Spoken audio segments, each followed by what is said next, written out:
Parang kanta yun, sister ah. Open the eyes of my heart, Lord. Yan. Open the eyes of my heart. Binasa po natin sa Ephesians chapter 1 verse 18. Sabi po, ulitin ko po sa Ephesians chapter 1 verse 18. Naway liwanagan ng Diyos ang inyong mga puso upang malaman ninyo ang pag-asa na para doon ay tinawag niya kayo kung gaano kasagana ang pagpapalang inilaan niya para sa kanyang mga banal.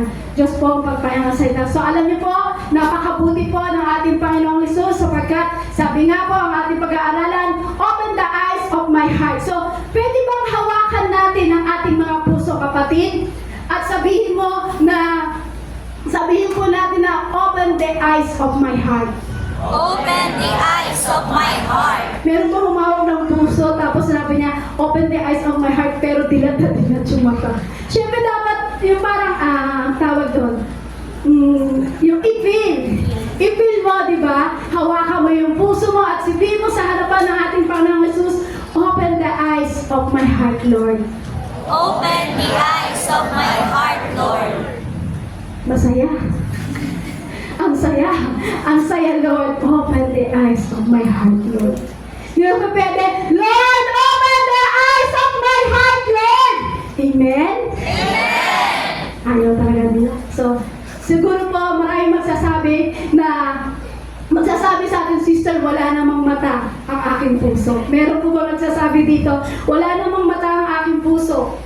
Meron po ba magsasabi, hindi naman po literal na mata ang aking pong ibig sabihin? Tama po? Amen. Hindi po literal na mata yung sinasabi ko, kundi po, ang ibig sabihin po neto na buksan po natin ang ating, buksan po ang ating mata ng ating mga puso. Ibig sabihin ko po niyan, pag binuksan natin yung ating mata ng ating puso, yung naliwanagan ka na, naunawaan mo na yung lahat, namulat ka na, nabuksan na yung puso mo sa bagay na itinuturo po sa atin. So alam niyo po, yun po yung dapat buksan natin sa ating mga puso. Dalangin ko po mabuksan sa oras nito ang mata ng ating puso. Amen. Amen. Huwag po magsasabi na may mata ba yung puso? Wala namang mata yung puso. Courting heart nga siya. So ang ibig ko po sabihin, mabuksan po tayo, maunawaan po tayo, maliwanagan tayo sa mga bagay na ipinapahayag ng ating Panginoong Hesukristo. So sino po dito na patuloy niyang patuloy na may inaasahan siya pagdating sa Panginoong Hesukristo? Amen? Amen. Lahat po tayo, di ba, may inaasahan po pagdating sa Panginoon? Amen. Amen po? Amen. Lahat po tayo may ina-expect pagdating sa harapan ng ating Panginoon Jesus. Now, kapag ikaw ay may ina-expect sa harapan ng ating Panginoong Jesus, may isang bagay na dapat tayong buksan sa ating buhay. Meron tayong bagay na dapat makita sa kaloob-looban ng ating puso. Tama po? Amen. Tama po? So, kailangan meron tayong katulad ng puso ng ating Panginoong Jesus. So, paano ba natin bubuksan yung puso natin sa mga bagay nito kung wala kang susi? Katulad nga po, di ba, ng isang cellphone. Yan, di ba, ang cellphone, lahat po tayo may cellphone. Tama po? Amen. Iba-ibang cellphone nga po yan. Yan po, dikipad po yata yan. So, di ba, ang cellphone natin, may pattern, meron parang by numbering. Yung katulad po ng cellphone nito, kumbaga, yung cellphone natin, pag hindi mo siya in-slide, hindi mo ma-unlock. Tama po? Amen. So, ibig sabihin yan, hindi natin makikita yung laman o ano mang meron sa loob ng cellphone nito. So, alam niyo po, malalaman lang natin yung nasa loob nito kapag binuksan mo yung pattern. Yan, may pattern, kumbaga yung fingerprint, tapos yung numbering na yan. So, bago mo makita yung laman ng cellphone na yan, syempre bubuksan mo yan, ipapattern mo yan. Siguro yung iba may 10 number para talagang hindi makita kung anong meron laman ng yung cellphone. So yung iba siguro may mga bagay na may susi para may bagay na susi para mabuksan nila kung anong meron sa cellphone na yan, kung ano yung laman na yan. So alam niyo po, dapat pong makita po sa ating puso kapag nabuksan ka ng salita ng ating Panginoong Hesus. Ano pang pattern yan? Kapag nabuksan ang mata ng iyong puso, makikita ng Panginoong Jesucristo kung anong meron na sa loob ng puso mo. Amen. Amen po. So alam niyo po, ang ibig ko po sabihin, once na mabuksan ang puso mo, tatanggap ka ng salita ng ating Panginoong Jesucristo. Amen po. Amen po. So alam Panginoong Hesus ang ating mga mata, ng ating puso, ang ating pandinig, ang ating tenga. Higit sa lahat, ayaw po yung panalangin po kasi ni Apostol Pablo. Yung sinabi niya po dito sa Efeso, naway maliwanagan ng Diyos ang inyong mga puso. Naway yun din po ang aking dalangin sa oras na ito. Naway dalangin ko po mabuksan ng ating Panginoong Kristo ang ating mga puso sa ating buhay. Amen po. Kapag nabuksan yung mata ng ating puso, kapag tayo po ay nakaunawa na, nakaintindi na, tumanggap na ng salita ng ating Panginoong Heso Kristo, alam niyo po, grabing pagpapala ang mararanasan mo pagdating sa ating Panginoon. Kasi dito sa katabi mo, kapatid, buksan mo ang puso mo sa harapan ng ating Panginoong Heso Kristo.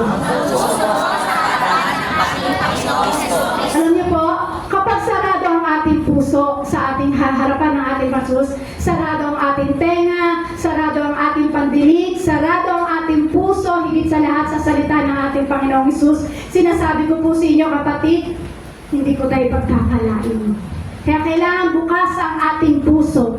So siguro marami nagsasabi, bukas naman ang puso ko, kapatid, sa pag-ibig. Yes, nabuo ang pag-ibig natin dahil sa ating Panginoong Hesus. Amen. Marami na buksan sa ating pag-ibig. Yan ang una. Pag-ibig saan? Iba't ibang pag-ibig. Pero alam niyo po, ang unang umibig sa atin, walang iba kundi ang ating Panginoong Hesus. Kaya alam mo po, yung unang umibig sa atin, yun ang minsan nakalimutan natin. Yung unang umibig sa atin, doon sumarado ang ating puso. So ngayon, sa pag-aaralan po natin, so kailangan may magbukas at merong magsara sa ating buhay. So sabi nga po dito, open and close heart.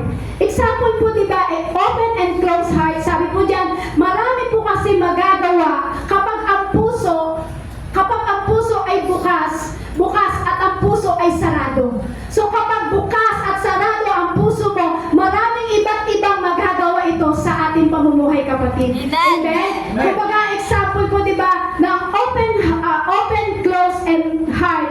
Yung sinasabing salitang kapag open at close yung puso mo sa salitang, sabi, number one, example po yan, number one, sabi po dyan, open and close heart, yung love.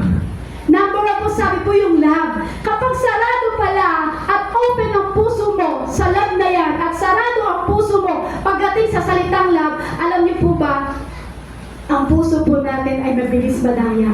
Tama po? Amen. Tama po? Kapag ang tao po kasi sarado ang kanyang puso pagdating sa love o pagdating sa pag-ibig, mahihirapan kang magmahal. Sino po dito yung nagmahal?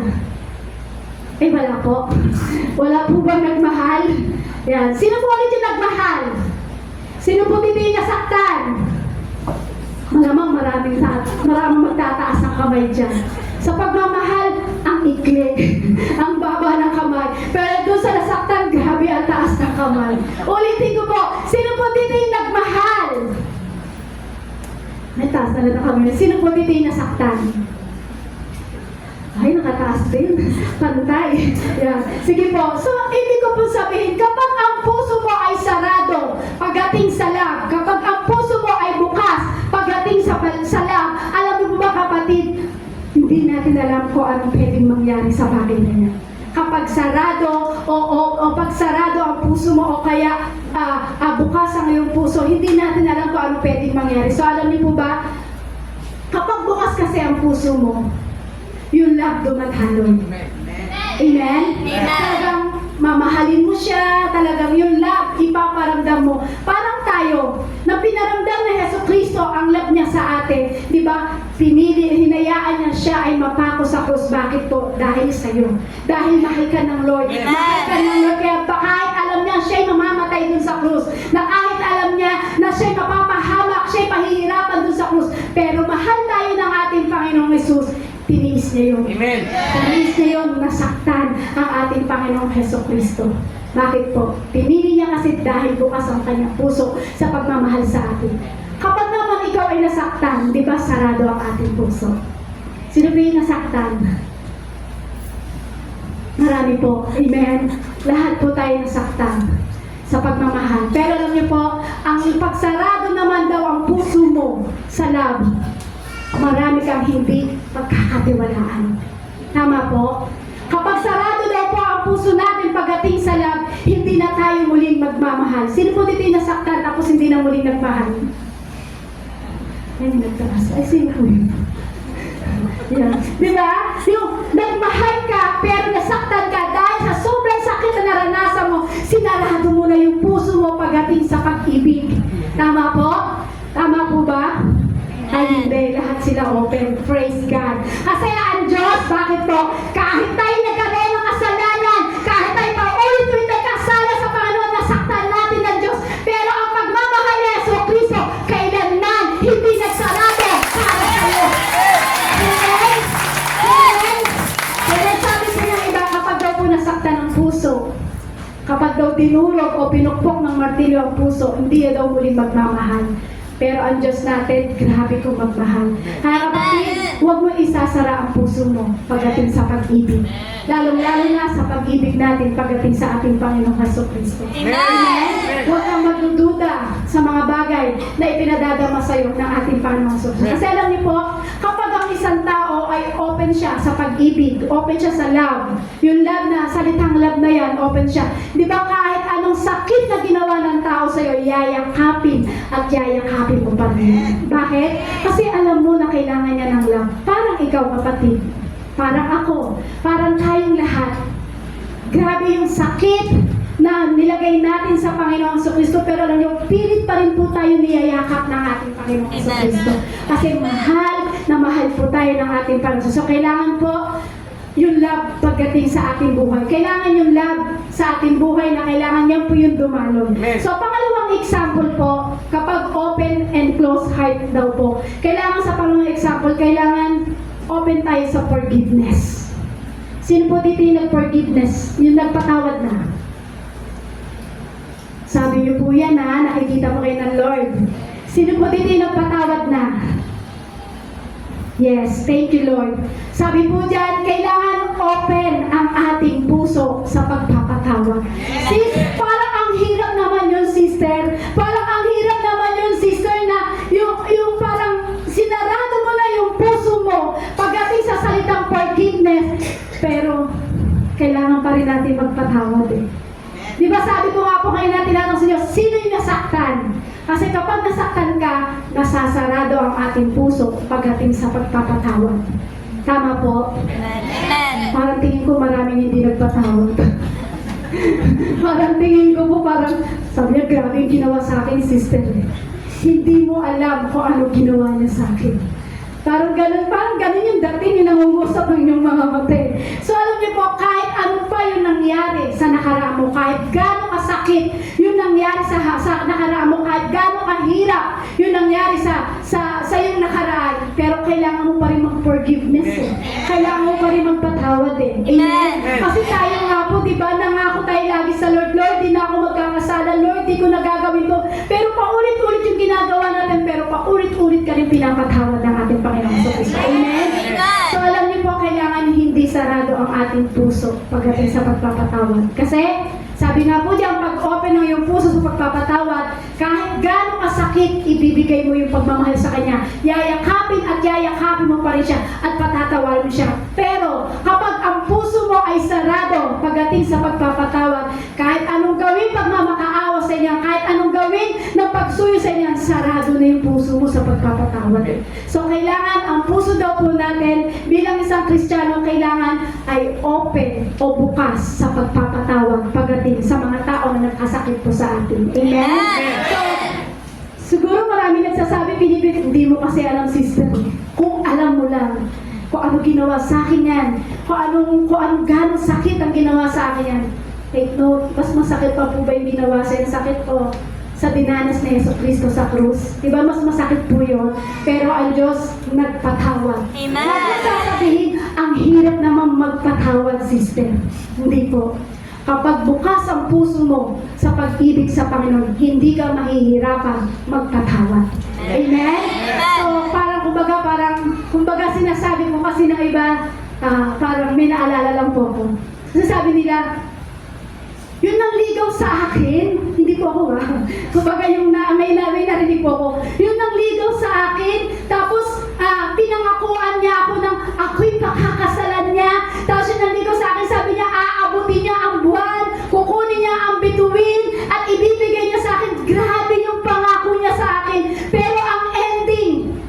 matupad sa iba, hindi sa Kanya. So, di ba, parang nasarado yung Kanyang pag-ibig sa pagpapatawad. Sa pagpapatawad po. Kasi yung pangako lahat sa Kanya na naligaw sa Kanya, ang ending pala, sa iba pala natupad. Meron pa dito, yung pinangakuan ka tapos sa iba tinupad. Meron po ba dito naka-experience mo nyo? Uy, naiiya po sila magtaas ang kamay. Ay, praise God. Nagamaganyan na sila. So, totoo po yun, di ba? Maraming pangako, pero sa iba pinatupad. Pero ang Diyos, nangako sa atin. Pinatawag tayo ng Diyos. Lahat ng pangako niya, tinupad niya sa buhay mo, kapatid. Amen? Amen po? So, alam niyo po, dapat ang puso po natin ay bukas pagdating sa pagpapatawad. Na kahit anong sakit na ginawa sa'yo, huwag kang papayag na masarado ang puso mo sa pagpapatawad. Pangatlo, example po, kapag open and close heart daw po, listening. Yan. Dapat daw po, kapag tayo po ay talagang nakakilala sa Lord, dapat bukas ang ating puso pagdating sa pakikinig. So, parang ang hirap po kasi kapag sarado ang ating puso, lahat ng mapapakinggan mo, hindi mo tatanggapin. Tama po? Hindi mo tatanggapin yan, hindi mo papapasukin sa iyong puso lahat ng naririnig mo. Kasi nga po, bakit? Ang tigas na ng puso mo, kapatid. Hawakan natin puso natin. Matigas po kayo yung puso ko, Lord. Ano po? Ano po yung nakakapayo sa puso niyo? Hindi sila makakapagsabi. Kahit ako, di ko. Di ba po? Kasi sabi, kapag bukas daw po ang ating puso sa pakikinig, ibig sabihin yung papasok sa puso mo. Pakikinggan mo lahat ng naririnig mo. Ano mang sinasabi ng Diyos sa'yo, pakikinggan mo yan at ipapasok mo sa puso mo. Pero kapag sarado daw ang puso mo sa pakikinig, so ibig sabihin yan, hindi ka makikinig, ibig sabihin yan, ang tigas-tigas na ng puso mo, kapatid. Parang pusong bato. Parang yung pusong bato na kinakanta po nila sa mundo. Di mo lang alam. Hindi makata. Pero alam niyo po, tayo po lagi pinapakain ng Diyos sa kanyang salita. Kaya dapat lagi po tayo nakikinig ng salita ng ating Panginoon. Kaya alam niyo po, siguro po, kapag sarado ang puso po ng isang tao pagdating sa pakikinig, kung mismo si Jesucristo ang bababa siguro sa mundo natin ngayon o sa kinalalagyan natin ngayon. Pero kapag sarado ang puso mo at ang tigas-tigas ng puso mo pagdating sa mga bagay, sa pakikinig na yan, siguro kahit sabihin sa'yo ng Diyos sa'yo, anak, makinig ka, anak, magpatawad ka, anak, umibig ka. Siguro dahil sobrang tigas ang puso natin, hindi natin pakikinggan ng Diyos. Tama po. Kasi kapag sarado ang puso mo, matigas ang puso mo, lahat ng maririnig mo, wala kang pakialam. Kasi bakit? Pinakikiramdaman mo lang yung laman ng puso mo. Amen? Amen. Naalala ko nga po dati, ang dinitig po sa akin ng ating Panginoong Sus. So example lang po yan, hindi pa po yan yung natin. Naalala ko nga po kasi ako po yung lumaki sa matigas na puso. Pinalaki po ako ng aking magulang sa sobrang tigas ng puso. Ako po yung tumigas ang aking puso sa aking magulang kasi that time na hindi ko na pinakikinggan ang kanilang sinasabi kasi hindi ko po gusto yung pagpapalaki po sa amin ng aming magulang. So, lumaki po kami na nagsariling buhay. Nakapag-aral po ako para magtatrabaho po ako para makapag-aral lang po. Kasi ang aking mga magulang, ang tahanan po nila ay sa Madyungan. Ang tahanan po nila sa Tongits. Yan. Doon po sila nabubuhay. So, kami magkakapatid, bahala kami. Kung anong gagawin namin, bahala kayo kung paano kayo mabubuhay. Basta sila, malaya po silang nakakapagsugal. So, parang nagkaroon po ako ng galing sa aking puso. Hanggang sa lumaki po ako na nagkamulat, nagkaroon ng parang sariling buhay. Dala-dala ko po yung sakit na yun. Pero alam niyo po, nakilala ko ang Diyos. Sabi po sa akin, isang likod ng Diyos, huwag mong isasarado ang pag-ibig mo sa Lord. Huwag mong isasarado ang pagpapatawad mo. Huwag mong isasarado yung mga bagay na dinaranas mo sa buhay mo. Pagdating sa pag-ibig, sa pagpapatawad, sa pakikinig. So, pinakinggan ko po yun. Alam niyo po, nakalaya po ako. Nakalaya po ako. Sabi ko, Lord, ang sarap pala magpatawad. Kasi sabi ko, ang sarap pala makinig sa mga taong nagpapayo sa'yo. Kasi pag nagpatawad ka at nakinig ka, sino ba unang pagpapalain? Ikaw mismo, amen? Amen. Pag nagpatawad ka at nakinig ka at dinali mo ang pag-ibig sa'yo, ikaw mismo ang gumagaan. Gumagaan ang iyong pakiramdam. Pero sabi, kapag sinarado mo ang puso mo sa pakikinig, ibig sabihin po niyan, ang tigas ng puso mo, kapatid. Ibig sabihin po niyan, tumanggap na kahit anong payo sa'yo. Tama po? So, kailangan po, dapat daw po, example po natin, yung una, love. Pangalawa, forgiveness. Pangatlo, ito pong listening, yung tayo po'y makinig sa mga bagay na sinasabi sa atin. Kasi kapag sarado ang puso mo sa pakikinig, hindi mo talaga makikita kung ano yung gusto ng Lord sa atin. Kapag hindi ka marunong magpatawad, ibig sabihin ang tigas-tigas na ng puso natin, kapatid. So, alam niyo po, sa lahat ng Kristiyano, diyan po tayo dinudulog ng Diyos. Yung magpatawad at muli kang umibig at muli kang makinig sa mga bagay na ipinasasabi sa atin ng ating Panginoong Jesus. Kasi, bakit po? Ipinutuwid lang naman po tayo ng ating Diyos eh. Hindi po tayo gusto saktan ng Lord, kundi gusto ng Lord ituwid tayo sa mga bagay na mali na ginagawa po natin. Amen. Amen? Amen. So, parang naramdaman ko po kanina, parang pagdating sa pagpapatawad, parang maraming sumimangot. So, parang gusto kong idikdik. Kahit example po ito, parang gusto ko po idikdik yung pagpapatawad. Kasi po parang nakita ko po kanina, sabi ko, sino na yung magpatawad? Halos ayaw po nila magtaas ng kamay.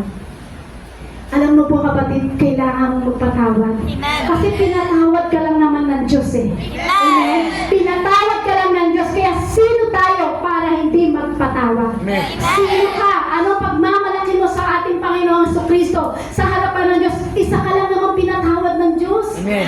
Isa kang makasalanan, lahat tayo makasalanan na pinatawad ng Diyos, pinakinggan ang ating daing, minahal tayo ng Diyos. Kaya sino ka para hindi makinig sa salita ng Diyos? Sino ka para patigasin ang puso mo? Sino ka para hindi magpatawad? Eh, isa ka lang naman pinatawad ng Diyos. Amen. Amen? So, alam niyo po, kailangan po natin yan. Sabi nga po, things that we need to open in our heart. Ito po yung gustong sabihin ko po sa inyo. Na kailangan ang ating puso ay bukas po. Meron tayong kailangan. Kailangan natin na mabuksan ang ating puso. Kaya sabi nga po, sa number 1, sabi diyan, open your heart about God through Christ Jesus. Sabi po diyan, buksan daw po natin yung ating puso patungkol sa Diyos. Buksan natin yung ating mata ng ating puso sa patungkol pagdating sa ating Panginoon. Sabi po nga sa number 1, to know Him more. Yan. Sabi po, buksan daw po natin. Kailangan natin buksan.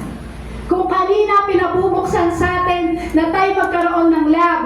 Kung kanina pinabubuksan sa ating puso na magkaroon tayo ng pagpapatawad, magkaroon tayo ng pakikinig. So ngayon, kailangan daw ng bawat puso, ng bawat isa, na tayo daw po ay mabuksan ng ating puso to know Him more. Yung mas lalo daw po natin kilalanin ng lubos sa Heso Kristo. Amen. Sino po dito yung kilala niya na ang ating Panginoong Jesus? Ay, hindi niyo po kilala ang inyong Panginoong Jesus sa iyong buhay. Yan. Diba? Sabi po dyan, to know Him more. Mas lalo mong kilalanin ng Diyos sa buhay mo, kapatid. Mas lalo mo siyang kilalanin, mas lalo mo siyang tanggapin sa iyong buhay ang ating patungkol pagdating sa ating Panginoong Heso Kristo. Kasi alam niyo po, ang buhay po natin, kailangan nakikilala natin ang Diyos. Tama po? Kaya sabihin mo sa katabi mo, kapatid, Kapatid, kilalanin mo ang Panginoong Heso Kristo sa iyong buhay. Amen? Parang ang tingin ko, kilala mo na talaga ang Diyos. So alam niyo po, kailangan kilalanin natin ang Diyos. Kung nakakilala ka sa Panginoong sa ating Panginoong Jesucristo 1990, 2000 o 2006 na ngayon, so kailangan mas kilala mo pa, makilala ng todo ang ating Panginoong Jesucristo. Kilalanin mo ang ating Diyos sa buhay mo. Amen? Kilalanin mo sa Jesucristo sa buhay mo, kapatid. Sabi nga po sa 1 John chapter 2 verse 3, nakatitiyak tayong kilala natin ng Diyos kung sinusunod natin ang kanyang mga utos. Kilala po ba natin ang ating Panginoong Jesucristo? Pakibasa po ng malakas. sinusunod natin ang kanyang mga utos. Si doon po makikita, yung buhay po natin ay sumusunod pagdating sa Lord. Sabi nga po, nakatitiyak tayong kilala natin ang Diyos kung sinusunod natin ang kanyang mga utos. Sino po dito yung nakasunod na sa utos ng Diyos? O hindi na po doon. Sa 10 Commandments na lang, sino pa yung nakasunod? Wala po, di ba? Mas lalong wala. Mas lalong wala po na nakasunod po doon. So alam niyo po, ibig sabihin po niya, kailangan natin makilala talaga ng lubusan ng ating Panginoong Kristo. Amen po? Amen po? At kapag sinabi po kasi na kailangan natin sa pamamagitan na kailangan natin makilala ang ating Panginoon sa kanyang salita. Alam niyo po ba, ang salita po kasi ng Diyos, kailangan natin laging makilala yan. Patuloy po natin laging kinikilala yung salita ng Diyos. Patuloy natin dapat na parang nilalagay sa ating puso para makilala natin ng todo ang ating Panginoong Hesus. Sabi nga po, nakatitiyak tayong kilala natin ang Diyos kung sinusunod natin ang kanyang mga utos. So kailangan, anumang utos na nabasa mo, anumang utos na parang na pagkakilala mo sa ating Panginoong Kristo, anumang utos na alam mo sa buhay mo, dapat ina-apply mo yan, kapatid. Amen?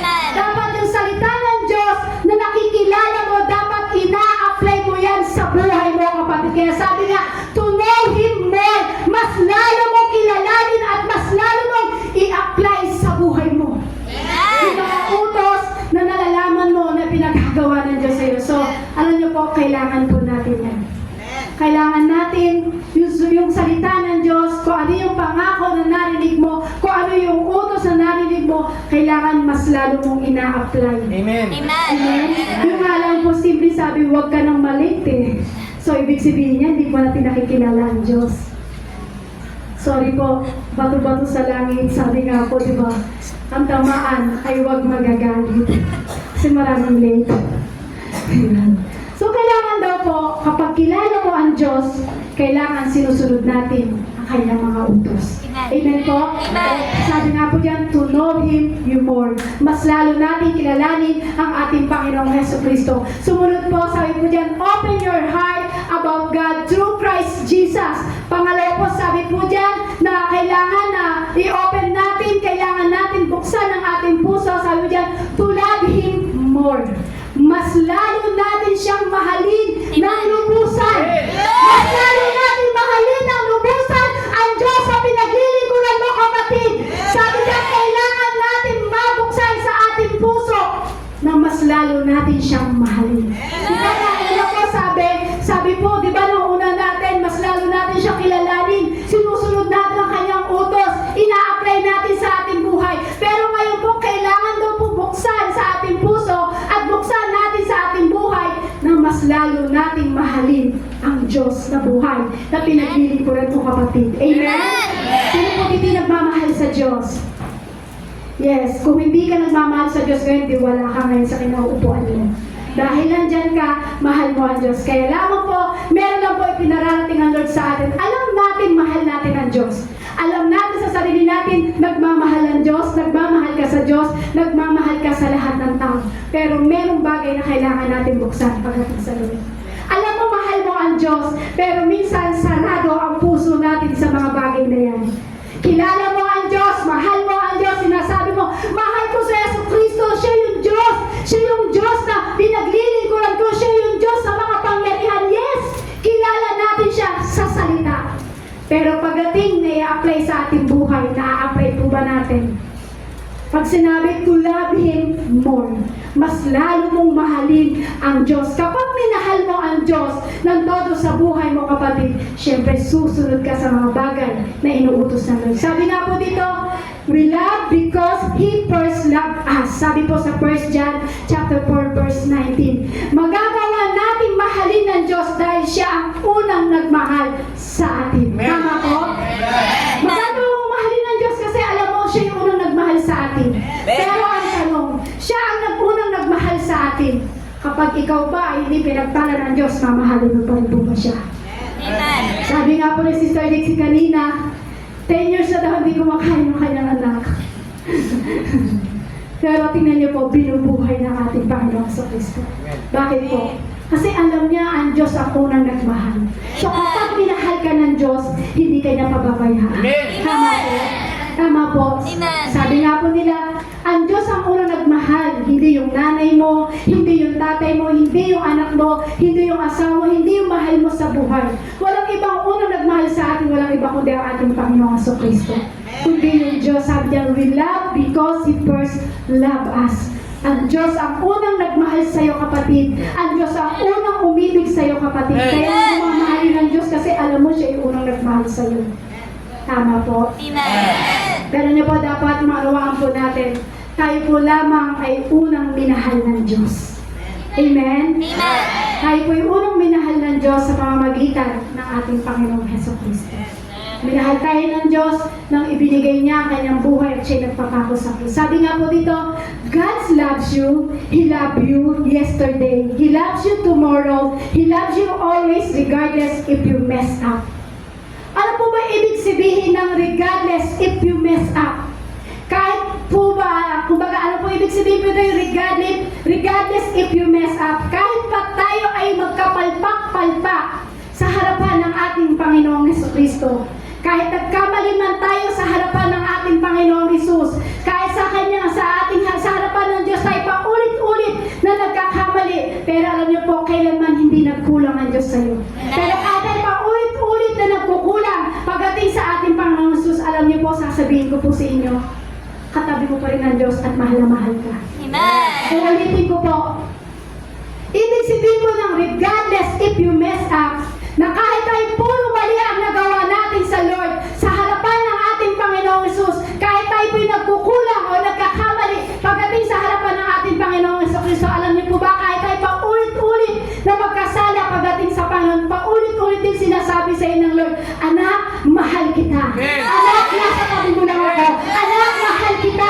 Mahal kita. Kaya lamang po, nagkakaroon ng Lord, tayo po mismo ang lumapit sa Kanya. Mahal ka ng Lord kahit makasalanan ka. Mahal ka ng Lord kahit puro hindi magagandang nagawa natin sa Lord. Kasi bakit? Hinihintay ng Lord na tayo'y muling lumapit at muling umibig sa Kanya. Amen. Amen? Kaya hindi po nagkulang ang Diyos po sa atin.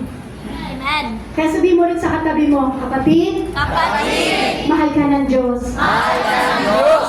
Mahal tayo ng Diyos, sabihin mo ulit. Mahal tayo ng Diyos. Alam niyo ba kung bakit? Sometimes, tayo lang po kasi ay nakakalimot. Sometimes, nakakalimutan natin yung Diyos na nagmahal sa atin. Tama po? Siguro, nakalimutan mo yung pagmamahal ng Diyos sa'yo dahil sa pangit na nangyari sa buhay mo. So, yung parang pangit na nakaraan sa buhay mo. Sino po dito yung maraming pangit na nakaraan sa buhay? Ako po talaga yung nakaraan ko sa buhay, grabing pangit. Na ayoko nang alalahanin at ayoko nang balik-balikan pa. So alam niyo po, maraming pangit na nakaraan sa buhay po natin. Pero alam niyo po, kahit masakit yan, kahit napakapangit na nangyari sa buhay mo, mahal ka pa rin ng Diyos. Amen! Amen? Mahal ka pa rin ng Diyos. Kaya po, dahil sa pangit na nakaraan, dahil sa sobrang sakit na nakaraan, nakalimutan mo na meron Diyos na nagmamahal sa iyo. Amen. Sinarado mo yung puso mo eh. Dahil doon sa sakit na nakaraan mo, sinarado mo yung puso mo, kapatid. Kaya akala mo walang Diyos na nagmamahal. Alam niyo po, magagawa mo lang magmahal dahil alam natin na minahal tayo ng Diyos. Amen? Amen? Amen. Kung nasaktan ka man doon sa minahal mo, bahala na po ang Lord doon. Tama po. Sa kahit anong pangit na nakaraan, pero sinasabi ng Diyos, mahal pa rin kita, anak. Mahal pa rin kita. Amen. Alalahanin natin na meron Diyos na unang nagmahal sa atin. Amen. Amen? Kaya mga kapatid, patuloy lang po tayo. Magpatuloy lang po tayo na mahalin natin ng Diyos. Tama po? Amen. Sino po din yung nagpapatuloy na minamahal niya ang Diyos? Amen. Alam niyo po, higit sa lahat sa mga kabataan. Mga kabataan, kayo yung parang next generation ng church nito. So, parang idinadalangin namin na kayong mga kabataan ay patuloy niyong mahalin ang Diyos. Amen. Amen? Kasi dapat ang puso niyo bilang kabataan ay dapat nasa Lord. Amen. Kasi maraming madaya sa labas, sa lugar, sa panahon natin o sa mundo natin yung maraming madaya. So alam niyo po, kabataan, dapat patuloy niyong minamahal ang Diyos. Siya yung dahilan kung bakit nagpunta ka dito sa church. Amen. Tama ba, kabataan? Siya dapat ang maging dahilan kung bakit ka nagpunta dito sa church. Mga nanay, mga tatay, si Jesucristo dapat ang maging dahilan kung bakit ka nagpupunta dito sa church. Tama po? Si Jesucristo ang unang nagmahal sa atin at minahal ka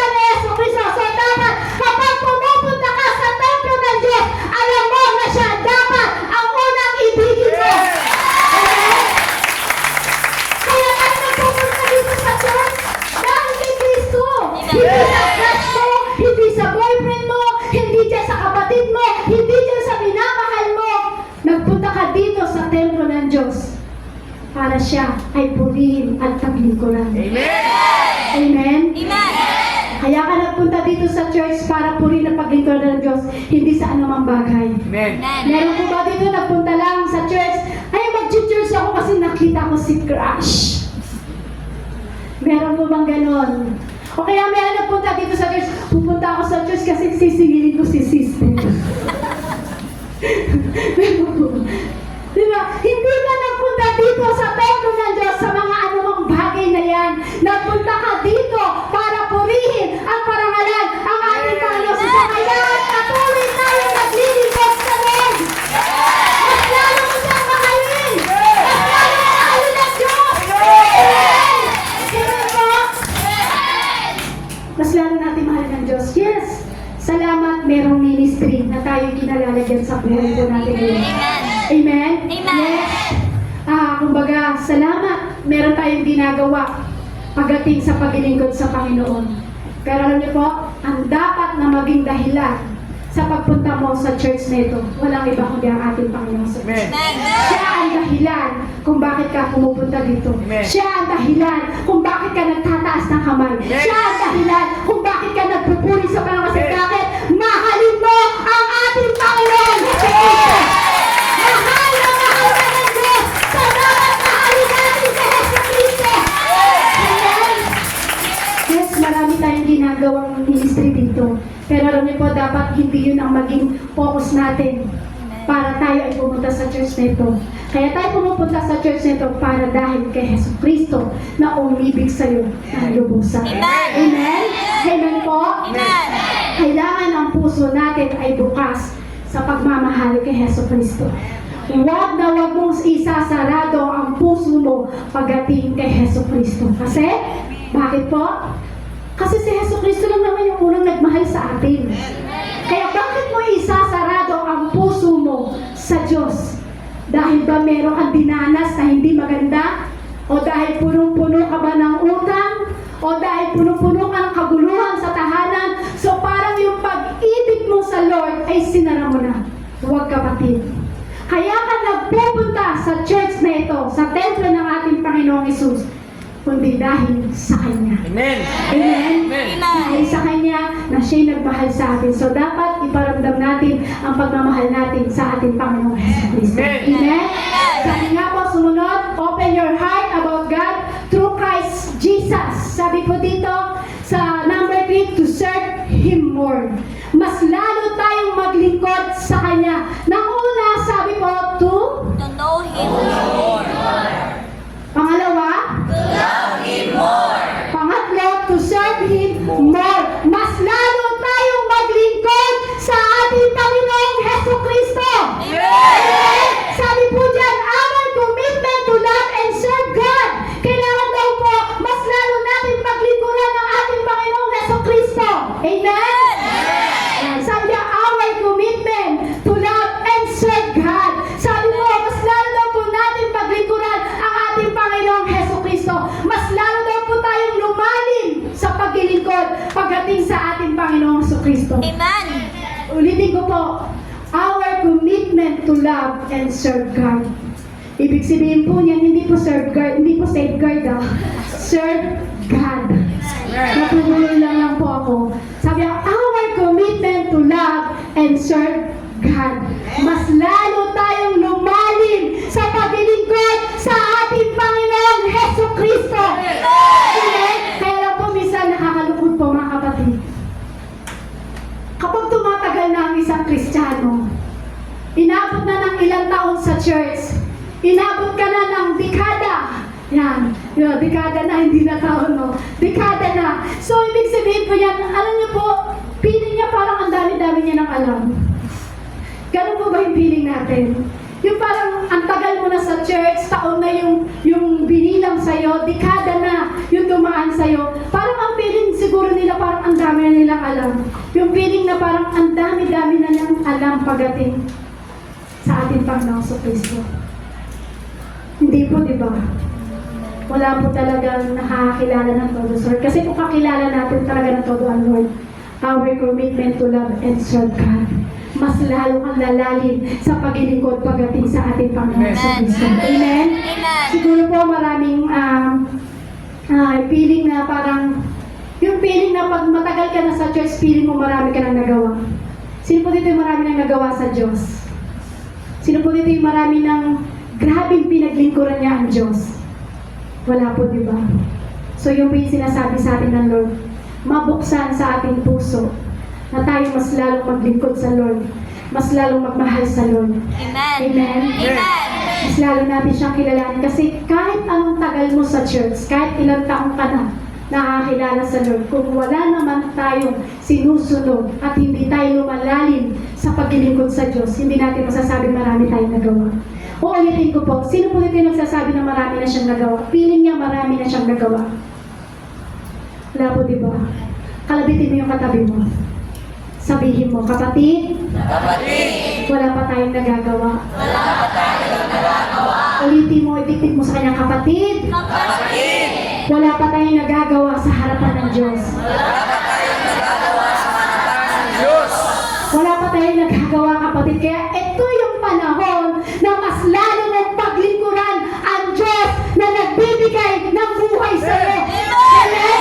Ito yung dapat naglilingkod ka na eh. Ito na yung panahon na dapat ibigay mo na yung paglilingkod mo sa Kanya. Ito yung parang urong, sulong, urong. Ano ba yung kata ng urong, sulong? Urong, sulong ka. Bakit ka ganyan? Urong, sulong. Huwag ka ganun, kapatid. Sabihin mo sa katabi mo, huwag kang ganun. Dapat kapag nakakilala ka na ng todo sa Diyos at mas lalo mo siya pinaglilingkuran, hindi ka dapat urong-sulong sa paglilingkod. Kumbaga yung urong-sulong na paglilingkod, kumbaga mainit isang buwan, nalamig 2 buwan. kumbaga nag-init ng 2 buwan, 4 months naman ng lamig. Mas marami pa yung panlalamig kaysa pag-iinit pagdating sa harapan ng ating Panginoon sa Kristo. Kaya sabihin mo sa katabi mo, huwag ganun, kapatid. Salan niyo pa kung bakit? Dapat habang tumatagal tayo sa ating Panginoon sa Kristo, habang tumatagal ka nakakilala sa ating Panginoon, dapat painit ng painit ng painit ang paglilingkod mo pagdating sa ating Panginoon sa Kristo. Amen? Yung kumbaga yung parang yung awit natin, di ba yung sabi na yung awit natin, kumbaga dadagdagan lang natin yung kumbaga palalim ng palalim. Di ba? Sabi nga po, di ba, sa ating inaawit, di ba, paganda ng palalim. Paano yan ni Kuya? Ang buhay ko kay Kristo, ang buhay ko kay Kristo, ang buhay ko kay Kristo ay ganito.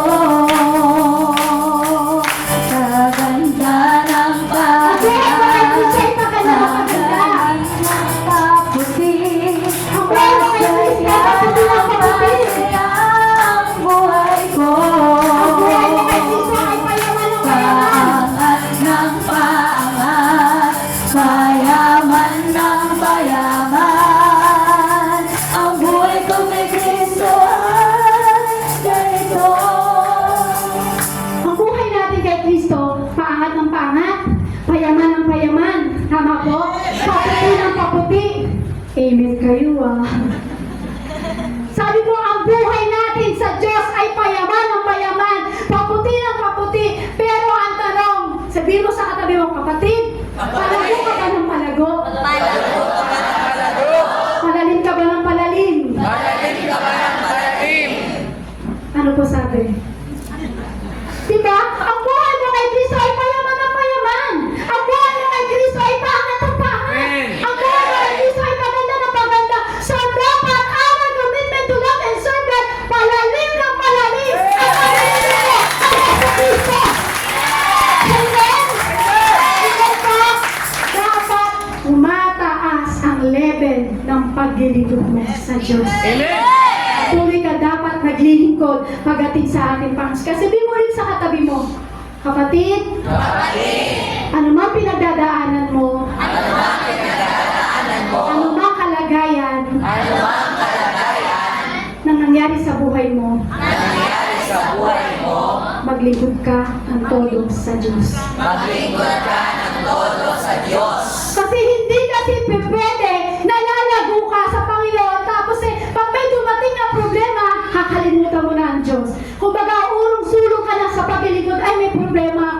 ayoko muna maglingkod sa Lord, manlalamig muna ako ng 2 buwan. Ay, okay na, na-resolve ko na yung aking problema. So, babalik ulit ako, iinit ulit ako ng 2 months, pero pagdating ng lamig ulit, may problema ulit dumating. 4 months na ang kanyang panlalamig. Hindi po pwede po na kapag may dumalang problema sa atin, ay bumababa na yung level ng ating paglilingkod. Hindi porket may dumaan lang na pagsubok sa buhay mo, ibababa mo na ang level ng paglilingkod mo pagdating sa Panginoon. Hindi porket may dumaan na struggle sa buhay mo, ibababa mo na yung paglilingkod mo at nanlalamig ka na sa Diyos. Sino po dito yung nanlalamig na sa Lord? Kapatid, kung meron man nanlalamig ka dito sa Diyos, buksan mo muli ang puso mo. Buksan mo ulit ang puso mo kung sinara mo ang pagmamahal mo sa Lord, muli mong buksan yan. Amen. At muli kang maglingkod pagdating sa ating Panginoong Kristo. Amen. Amen? Amen. Huwag po tayo manlamig kahit anong dumating na problema. Kailangan patuloy pa rin tayo naglilingkod sa Panginoong Yesus. Alam niyo nga po, nung inaaral ko po, sabi ko, Lord, kaya ko po ba ito isigaw? Kasi ako rin po dumating sa tayo na parang nadapa. May dumating na matinding problema. Parang bumaba yung level ng aking paglilingkod. Nakalimutan ko mag-pray. Yes, promise po. Hindi porket kami po tumatayo dito, akala niyo po malakas po kami. Kaya nga po kami nangihingi ng panalangin sa inyo ni Pastor.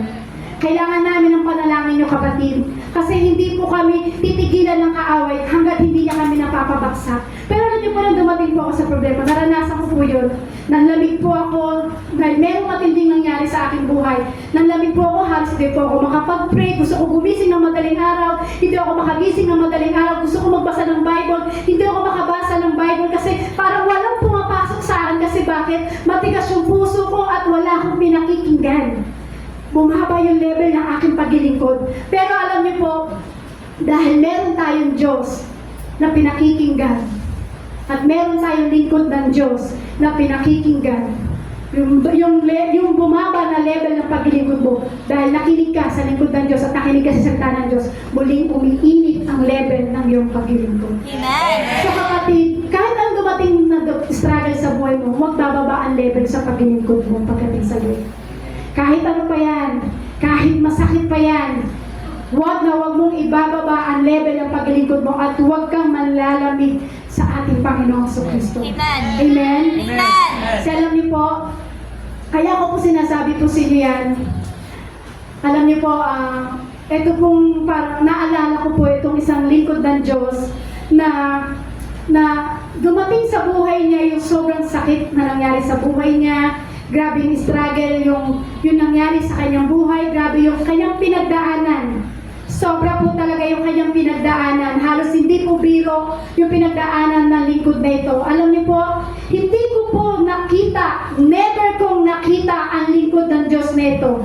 Nasa tindi ng problema na nangyari sa kanya, sunod-sunod na problema yung nangyari sa kanya. Alam niyo po, hindi ko nakita yung lingkod na ito na bumaba yung level ng kanyang paglilingkod. So, dapat ganun din po tayo. Bilang ikaw Kristiyano, hindi dapat lumababa yung level ng iyong paglilingkod. Alam mo, nakita ko po sa lingkod na ito, habang siya mas lalong may problema o struggle na dumating sa kanyang buhay, alam niyo po, mas lalo siyang nag-apoy sa paglilingkod sa Panginoong Jesucristo. Kasi alam niyo po, minsan mahirap sa atin bilang isang Kristiyano, kapag bumaba na po ang level ng ating paglilingkod, nawawala na po tayo sa paglilingkod sa Lord. May dumating na problema, wala na yung commitment natin sa Lord, wala na yung love natin sa Lord, wala na yung paglilingkod natin sa Lord. Pero itong lingkod na ito na nakita ko po, kahit anong struggle na dumating sa kanyang buhay, never po siyang nakitaan na bumaba ang level ng kanyang paglilingkod. Ito po yung lingkod na nag-mentor po sa amin ni Pastor. Ito po yung natutunan namin sa kanya na kahit may dumating na struggle sa kanyang buhay, hindi namin nakita na bumaba yung level ng kanyang paglilingkod. So dapat ganun din po tayo. Amen. Itong lingkod na ito, dumating yung time na nasa hospital, yung kanyang mahal sa buhay, pero nakuha pa rin niya mag-preach at magmangaral ng salita ng Diyos. Etong lingkod na ito, alam niyo po sa panahon na minsan, nawali siya sa kanyang pamilya, hinawalayan siya ng kanyang asawa, pero never niyang ibinaba ang kanyang paglilingkod. Pagdating sa panahon, mas lalo siyang uminit at nag-apoy sa paglilingkod sa ating Panginoong Jesucristo. Kaya kapatid, anuman ang maging kalagayan mo, anumang struggle, anumang pagsubok na dumating sa buhay mo, never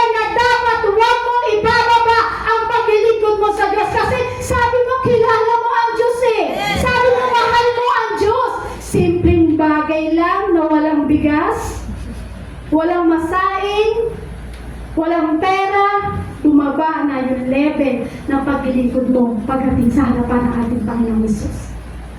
Sabihin mo, huwag ganon kapatid. Huwag ganon, kapatid. Dapat kahit anong mangyari, mangangaral pa rin tayo ng salita ng ating Panginoong Hesus. Amen. Amen? Amen po. Ano man yung ating maging kalagayan, magkaroon man tayo ng mga bagay na hindi nakalulugod dito sa mundong ito, dapat ang puso natin naglilingkod pa rin sa ating Panginoong. Amen. Amen. Amen? Amen. Sino po dito yung dumating sa kanyang buhay na napakaganda tapos doon lang tumataas yung level ng kanyang paglingkod? Pero dumating yung baksak ng kanyang buhay, bumaba rin ng todo ang kanyang paglingkod. Sino po yung nakaranas po nun? Ay, wala po. Lahat po kayo malakas. Yan. So alam niyo po, dumating man sa bagay na yon, dapat hindi tayo bababa sa level ng paglingkod natin sa ating Panginoon Hesus. Tama po? Amen. Kasi ang Diyos, nasaktan mo siya, naipako siya sa krus, pero never bumaba ang pagmamahal sa iyo ng Diyos. Amen. Amen? Palakpakan nga po natin ang ating Panginoon Hesus. Itaas mo natin o itaas natin ang commitment natin pagdating sa Panginoon. Itaas mo ang commitment mo pagdating sa Lord. Itaas mo ang kamay mo pagdating sa Panginoon. Amen? Itaas mo yung commitment mo. Itaas mo yung kamay mo pagdating sa Lord kahit anong bagay na meron dumating sa buhay mo. Hindi yung tipong napagalitan ka lang ni pastor. Ayan na. Tapos na. Finish na ang lahat. Ayawan na, pastor, nasaktan na ako. Hindi yung tipong ganon. Hindi yung tipong ganon na sabihan ka lang, napagalitan ka lang sa mali na nagawa mo. Ayoko na, pastor, finish na, ayawan na. Kaya sabi mo sa katabi mo, huwag ganon. Huwag ganon. Minsan kasi pag pinagsasabihan tayo kasi merong hindi maganda na nakita sa atin. Tama po? Amen. Sino yung tao na pagsasabihan niyang isang tao kung walang ginawang masama? Sino po isang tao na pagsasabihan niyang isang tao kung wala namang nakitang mali? Siguro pinagtripang ka lang. Yun siguro sasabihin mo. Pero alam niyo po, huwag yung ganung tipo. Amen. Na kapag napagsabihan ka lang ng iyong pastor, aayaw ka na. Finish ka na. Hindi ka na maglilingkod, hindi ka na aatin ng church. Sabi nga, our commitment to love and serve God. Amen. Kahit anong mangyari, maglilingkod at maglilingkod ka pa rin. Amen? Amen po? Amen. Kasi hindi naman ka pagagalitan kung walang nakitang mali sa ginawa mo. Amen. Amen? Amen. Kasi napagsabihan ka lang ng pastor, matitisod ka na. Sino po dito yung napagsabihan ng pastor, natisod na? Nakorek ka lang sa mga bagay na ginawa mong mali dahil gusto ng lingkod na ito ay lumago ang iyong paglilingkod at talagang maglilingkod ka ng todo sa Panginoon. Kaya lang po, natisod ka na. Kunorek ka lang naman sa bagay na mali mo, kapatid. Amen? Amen. Siguro marami magsasabi, grabe naman dyan sa church na yan. Grabe naman si pastor.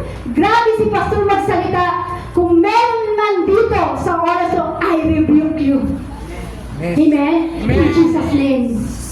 Kaya ka tinutuwid, kaya ka pinagsasabihan ng lingkod na binigay ng Diyos sa iyo kasi gusto niya mas lalong lumalim ang paglilingkod mo sa Diyos. Amen. Huwag na huwag mong gagawin na kapag pinagalitan ka, ayoko na, pastor. I hate you na, pastor. Ayoko na sa'yo. Kung meron man sa oras na ito, sa lugar na ito, I rebuke you in Jesus' name. Kasi sabi nga po, our commitment to love and serve God. Kaya wag na bababa ang level mo pagdating sa Lord. Kahit pagsabihan ka, kahit masakit, tanggapin mo. Kasi para sa iyo yan, dapat mas lalo tayong lumalim sa paglilingkod pagdating sa ating Panginoon Hesus. Tama po? Amen. Kasi alam niyo po ang sikreto, naririnig ko po yung sikreto na ito, na kumbaga, sikreto po ito na, sa isang lingkod ng Diyos, dapat tayo po ay nagiging saksi. Tama po? Amen.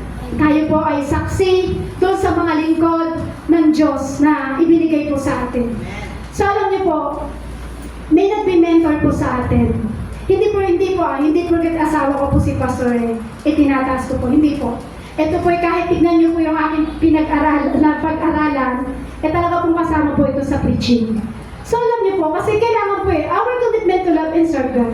Siyempre pagka mataas ang commitment mo sa Lord at nagdilingkod ka sa Lord, yung pastor na ibinigay sa'yo, dapat nandun din yung pakikinig natin sa Kanya. Amen? Nandun din yung parang yung commitment mo pagdating sa Kanya. So, hindi kasi kailangan na kapag pinagalitan ka, aayaw ka na at aalis ka na. Pero alam niyo po, sa isang lingkod ng Diyos, ang sikreto po kasi na isang lingkod ng Diyos, naalala ko po doon sa nag-mentor po sa amin, hindi namin siya nakitaan ng panghihina sa kanyang buhay. At hindi po siya bumaba yung kanyang level na kanyang paglilingkod. Nakita po namin, mas lalo po siyang nag-apoy. So dapat kapatid, pag pinagsasabihan ka ng pastor mo, huwag bumaba yung level mo. Tignan mo yung lingkod ng Diyos na ibinigay sa'yo para ikaw ay lumago. Amen? Amen. Hindi yung mawawala ka sa church, hindi yung magtatampo ka, sabi mo, ayoko na pastor. So alam niyo po, dapat tumayo ka sa harapan ng Diyos na nagbibigay ng paglilingkod pagdating sa Panginoong Jesus. Amen. Amen? Amen. Hindi yung bagay na parang pinagsabihan ka lang kung ano yung bagay na sinabi sa'yo. O kaya minsan ganito yung tao Minsan sinasabi ng tao ganito, ay, ganyan ba yan? Tumutugtog siya sa harapan na. Bakit ganyan siya? Sumasayaw siya sa harapan. Kumakanta siya sa harapan. Bakit ganyan tinitingnan natin agad yung negatibo? Pero hindi mo dapat tingnan natin kung paano siya naglilingkod pagdating sa Lord. Amen? Amen. Amen po. Amen. Kasi alam niyo mo dapat, yung our commitment to love and serve God, dapat yan ang magdadala sa'yo para paglingkuran ang ating Panginoong Kristo. Sabi po dyan, be committed to a God who is absolutely committed to you. Itaas man natin yung commitment natin sa Lord. Naaalala mo ba kasi kapag tinaas mo yung commitment mo pagdating sa Lord, naaalala niyo ba yung nagpatanggap si Pastor? Sabi ni Pastor, nagpataas ng kamay si Pastor at tinanong kung sino dito ang gustong maglingkod sa Diyos. Naalala niyo po ba yung sinabi ni Pastor na yun? Sino po dito yung nagtaas ng kamay? Wala na. Wala na po nagtaas. Di ba sabi ni Pastor, sino dito ang gustong maglingkod pagdating sa Lord? Itaas lamang ang kamay ang sino gustong maglingkod sa Lord. Naaalala niyo po yun? Yung sinabi ni Pastor, di ba buong puso na itinaas mo ang iyong kamay? Buong lakas, buong kaluluwa na itinaas mo ang kamay mo at pagkat sinabi mo, nanalangin ka at sinabi mo, Lord, ibibigay ko ang buhay ko sa iyo. Lord, paglilingkuran kita ng lubusan. Ibibigay ko ang buhay ko sa iyo, Lord. Nanalangin kayo. Naalala mo, kapatid? Amen. Sino po ulit dito yung nagtaas ng kamay na sinabi ni Pastor? Sino dito gusto maglingkod sa Diyos? Pakitaas po ng sobrang taas po yung kamay. Naalala niyo po yun? Tinaas niyo po yung kamay? At nanalangin kayo at sinabi niyo, Lord, ibibigay ko ang buhay ko sa iyo. Paglilingkuran kita. Kahit anong mangyari, Lord, paglilingkuran kita. Amen. Amen? Amen. Ang tanong, kamusta po yung panalangin na yun, kapatid? Kamusta na yung panalangin mo na yun, Lord, maglilingkod ako sa iyo. Dumaan ka sa pagsubok. Dumaan ka sa mga hindi magagandang sitwasyon sa buhay mo. Naglingkod ka ba ulit sa Diyos? Sino ba yung nakakaalala po yun? Yung sinabi ni Pastor. Sino po dito yung gusto maglingkod sa Diyos? Taas ka ng kamay. Grabe talaga yung tiyak mo. Lord, maglilingkod ako sa iyo, Lord, ibibigay ko ang buhay ko. Pero dumaan ka sa pagsubok. Dumaan yung mga bagay na hindi magaganda sa sitwasyon ng buhay mo. Kamusta yung panalangin na yun, kapatid? Kamusta po yung panalangin na yun? Naglingkod ka po rin po ba tayo sa Lord? Pero salamat sa ating Panginoon sa narinig niya ang dalangin mo kasi nandito ka, pinalakas ka ng ating Panginoon sa Kristo. Salamat, Lord! Pinalakas ka kami lahat! Pinalakas ka kami sa pagsubok! Nananapin mo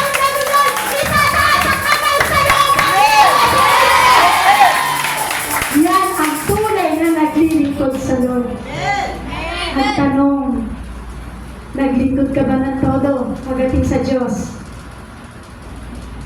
Patay. Salamat sa Diyos, lagi tayong nire-remind. Amen? Nire-remind tayo ng Diyos sa kanyang mga pangako. Simula nung naglingkod ka sa Diyos, may pangako ang Diyos sa iyo. Nire-remind tayo ng ating Panginoong Jesus. Amen? Amen. So, kailangan be committed to a God who is absolutely committed to you. Kailangan hindi tayo bumaba ang level pagdating sa paglilingkod sa ating Panginoong Jesus. Tuloy-tuloy. Amen? Amen. Sabi nga po dyan, be committed to God who is absolutely, grabe po, absolutely, sabi nga po dito, absolutely pa, kumbaga committed to us, sabi po dyan. Be committed to a God who is absolutely pa, committed pa. Amen? Amen. Grabe si Lord. Tama po? Amen.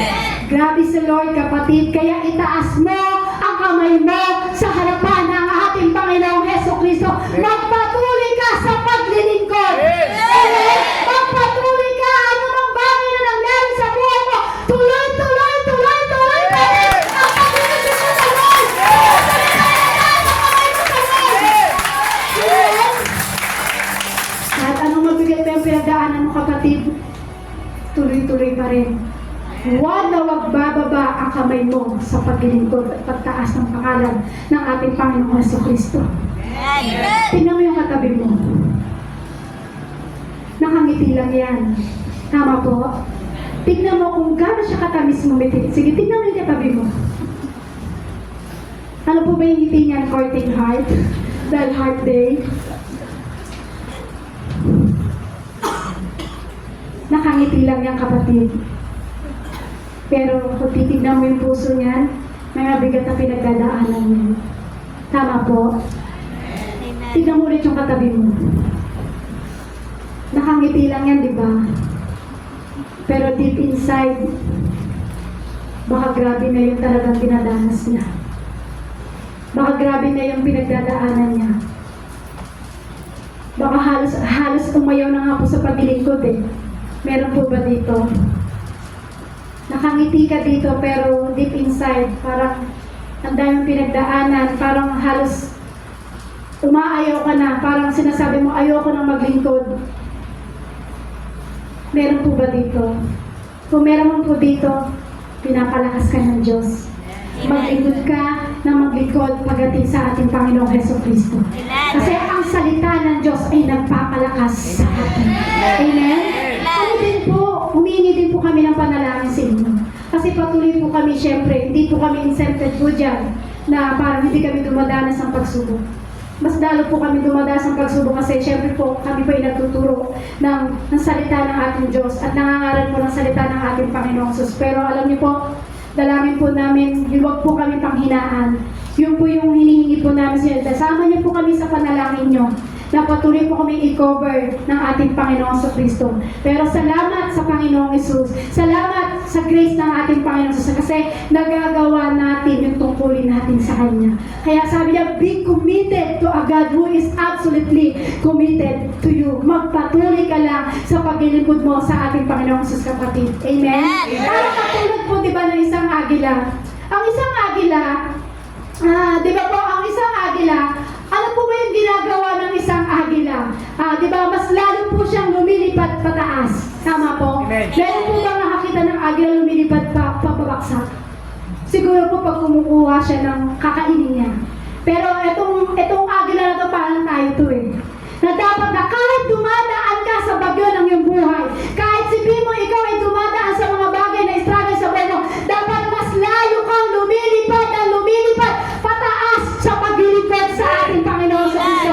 Nakita niyo po ang agila, di ba ang isang agila, di ba pag may bagyo malakas na hangin, di ba sinusuong niya yung salubong ba o suong? Sinusuong niya, sinusugod niya. Bakit po?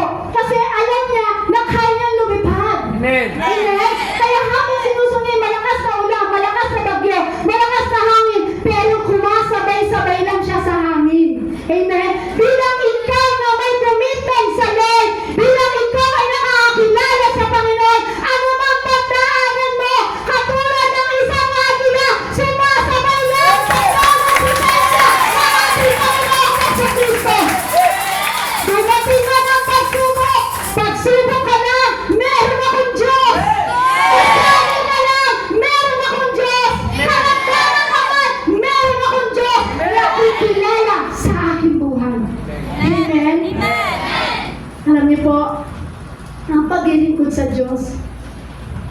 hindi lang sa maganda, kahit sa bad, kailangan naglilingkod pa rin tayo.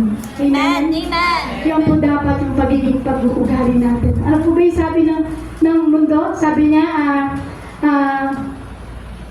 good time or bad time. Po, in English talaga, no? Diba? Sabi, kahit good time, kahit bad time, maglingkod ka pa rin sa Diyos. Amen? Amen. Kaya po, kailangan natin maglingkod sa Lord. Kahit ano pa yan. Kasi meron Diyos na nagmamahal sa iyo, kapatid. Amen. Sumunod po, para tayo daw po, di ba? Para daw po tayo, sabi po kanina, kailangan natin mabuksan ang ating puso pagdating sa Lord. Yung to know Him, to love Him, to serve Him. So ngayon po sabi po dito, kailangan natin to experience His presence more. Sabi po diyan, mas lalo pa natin maranasan ang kanyang presensya. Amen. Amen? Amen. Kasi, di ba, binuksan mo na yung puso mo eh. Nakilala mo na ang Diyos. Tama po? Binuksan mo na ang puso mo, pinaglingkuran mo na ang Diyos. Binuksan mo na yung puso mo para siya ay mahalin. So ngayon, dahil binuksan mo na ang puso mo, kailangan natin ma-experience ang presensya ng ating Panginoong Jesucristo. Amen. Sabi mo, mas lalo nating maranasan ang kanyang presensya. Amen po? Amen. Kasi po, kailangan natin maranasan kasi maranasan daw po natin yung presensya ng Diyos kapag ginagawa po natin ito. Sabi po dyan sa 1 Chronicle chapter 16 verse 11, seek the Lord and His strength, seek His presence continually. Diyan mo daw po, kapag ginawa mo daw yan, diyan mo daw po pala may experience ang presensya ng ating Panginoong Jesucristo. Amen. Amen? Amen. Patuloy lang po tayo maglingkod sa ating Panginoong Jesus. Patuloy lang po tayo magkaroon ng pagnanasa na maranasan ang presensya ng Diyos. Sino po dito gusto niyo nang maranasan yung presensya ng Diyos? Siyempre, amen. Tama po? Kasi binuksan mo yung puso mo na minahal mo siya. Binuksan mo na yung puso mo na makilala mo siya. Binuksan mo na yung puso mo na paglingkod na siya. Siyempre, pagnanasaan din natin na maranasan natin ang presensya ng ating Panginoong Jesus. Ibibigay mo yun. Amen. Ibibigay mo yun na maranasan mo ang presensya ng Diyos. Amen. Amen? Amen. Amen po. Alam niyo po yung presensya ng Diyos, hindi po ito isang hindi po ito isang parang mahika. Tama po ba yung mahika, yung parang nagmamagic? Tama po yun. Hindi po ito isang mahika na maaaring nakikita natin siguro sa TV na meron siguro ginagawa-iway na Harry Potter yata yun. O parang gano'n, hindi po si Harry Potter.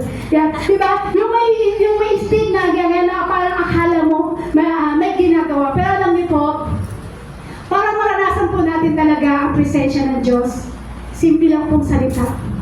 Ulitin ko po. Para maranasan mo ang presensya ng ating Panginoong Jesus, simpleng salita lang po. Alam niyo po kung ano po yun? Salitang pagpapakumbaba. Amen.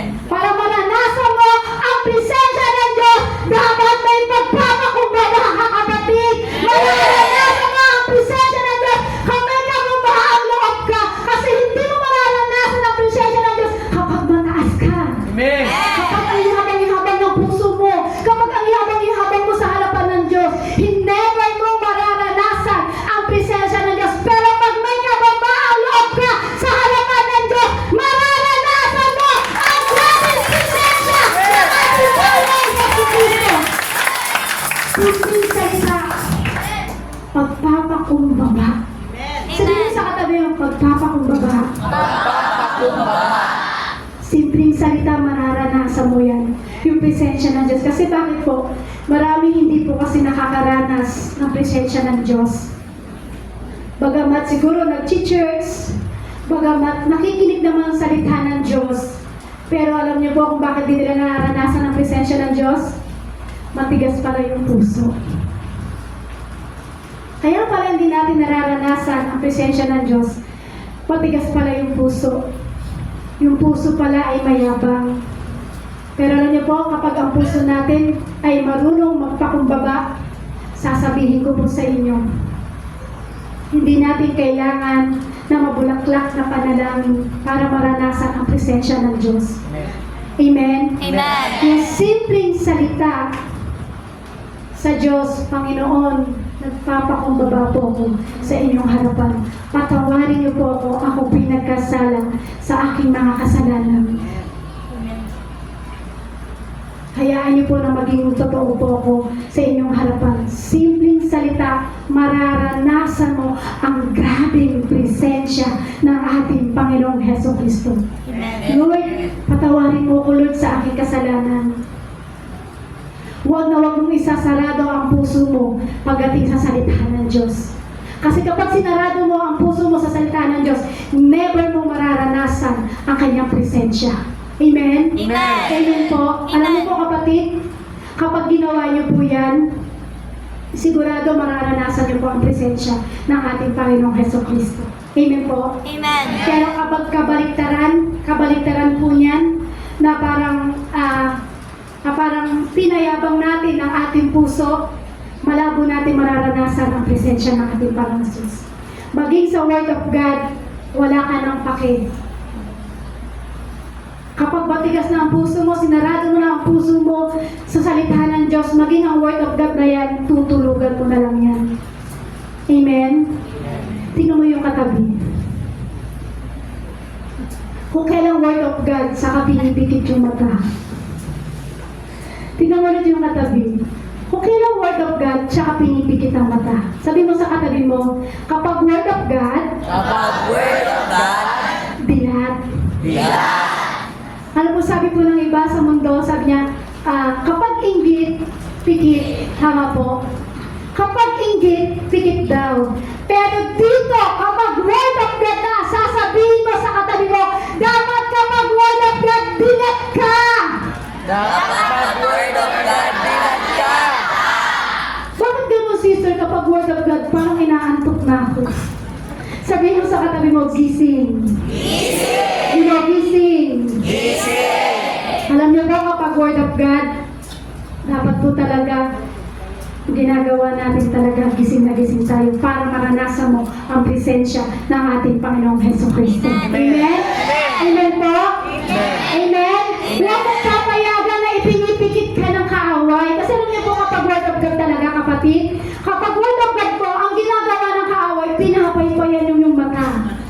Yeah, pinapaypayan niya yung mata ng ginagawa ng kaaway. Yung dami nagtunas ng mata. Nagtanggal ng mata. So, di ba? Kasi kapag Word of God po talaga, ang tipo po talaga ang gagawin ng kaaway, papaypayan yung mata. Yung kumbaga yung tipong kapag Word of God na, sa simula, diretso yung upo. Tama po? Diretso yung upo. Pero habang tumatagal ng preaching, ang tagal naman ni sister mag-preach. Ang daming kaeklayan. Habang tumatagal ang preach, yung unang umpisa na upo mo ay diretso. Yung upo mo ngayon, palubog ng palubog ng palubog na ang ulo.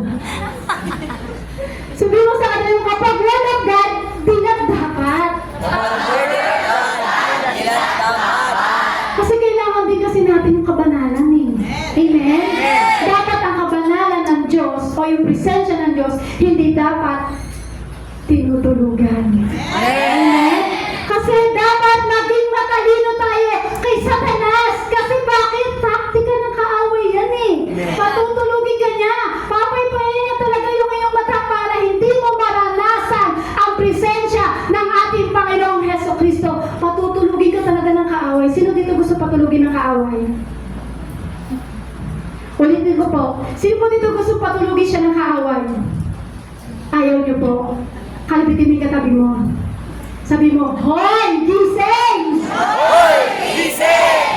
Kasi kapag Word of God, gising dapat, bilang dapat, para maranasan mo ang grabing presensya ng ating Panginoong Heso Kristo! Amen! Amen! Amen po? Paano natin mararanasan ang presensya ng Diyos? Kapag Word of God, ay tulog na tayo.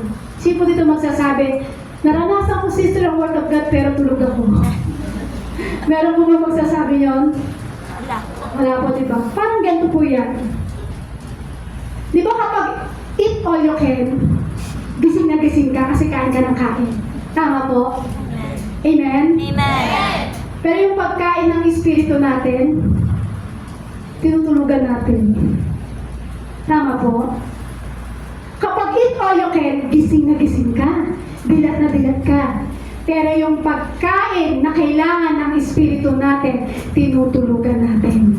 Kaya sabi mo sa katabi mo, wag ganon.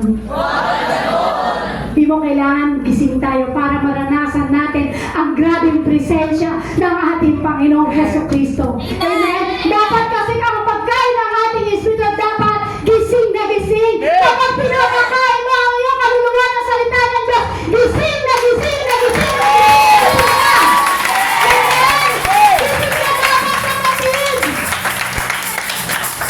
Gising ka dapat para maranasan mo yung presence ng Lord. Amen. Inaantay lang ng bawat tayo na, inaantay lang natin yung bawat sinasabi ng Diyos sa atin.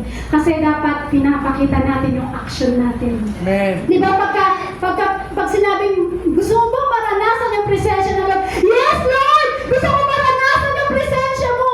Pero pag sinabing, gusto mo maranasan salita ng presensya ng Lord? Di ba po, hindi mo mararanasan yung presence ng Lord. Kapag sinabi, gusto mo bang maranasan ang presensya ng Lord sa buhay mo, dapat excited ka! Excited ka sa presensya ng ating Panginoon para maranasan mo ang presensya ng Diyos!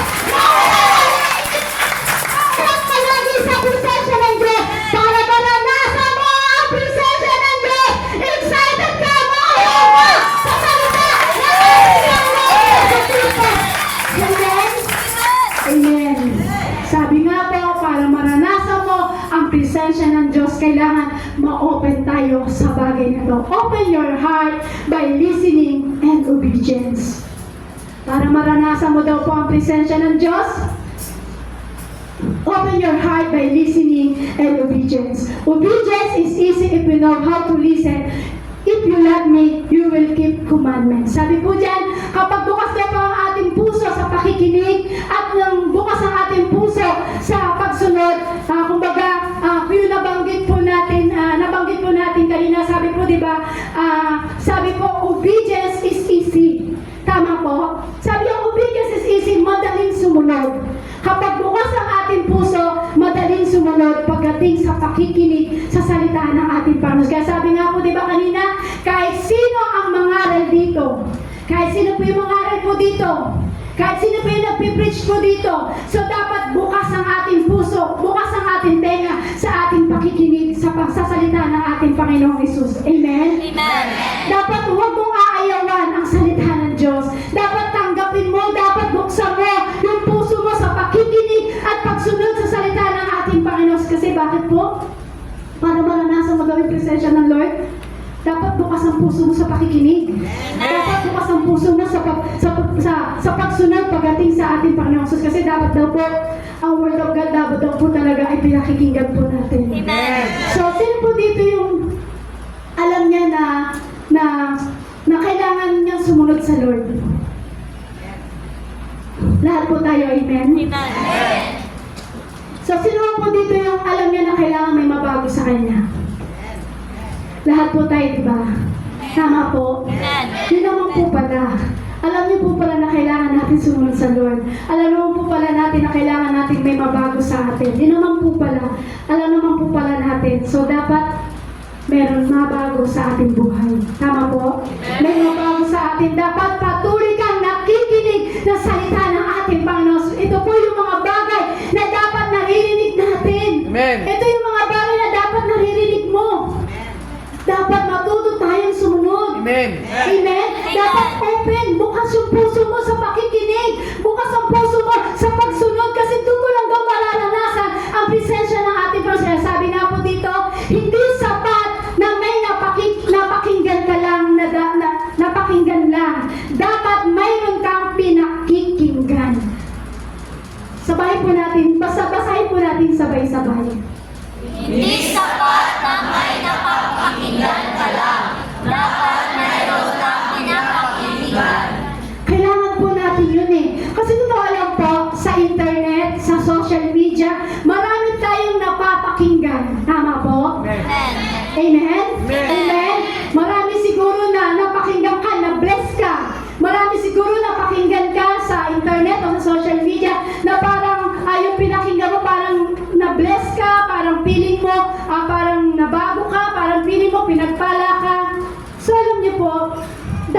yan. Hindi po masama na meron tayong pakinggan sa internet o sa social media. Pero kailangan daw po, sabi nga, hindi sapat na may napapakinggan ka lang. Dapat mayroon kang pinakikinggan. Tama po? Amen. Siguro po, alam niyo na po kung ano po yung ibig ko sabihin ko dito. Marami po nabibless doon sa napapakinggan niya sa internet, sa social media. Marami siyang nakapakinggan, marami siyang nabibless siya, feeling niya blessed na blessed siya. So, ang tanong, pinakikinggan niyo po ba yung pastor na lingkod ng Diyos na ibinigay po dito sa church na ito? Amen? Amen.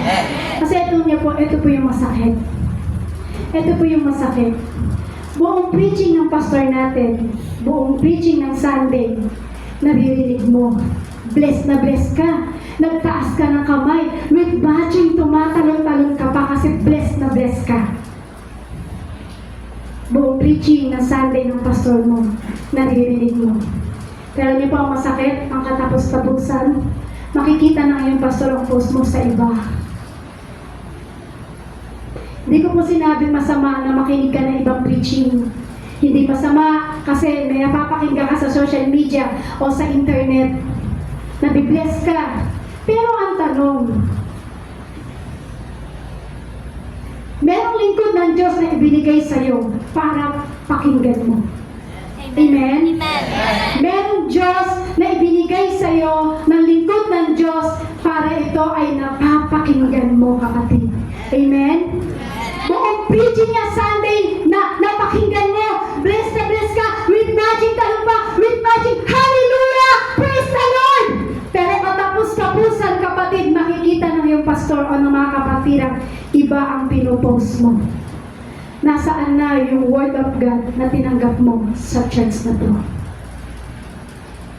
Nasaan na yung word of God na tinanggap mo sa kinabibilangan mo sa church na to? Uulitin ko po, hindi po masama na makinig ka ng preaching sa iba. Pero kapatid, i-consider mo naman yung pastor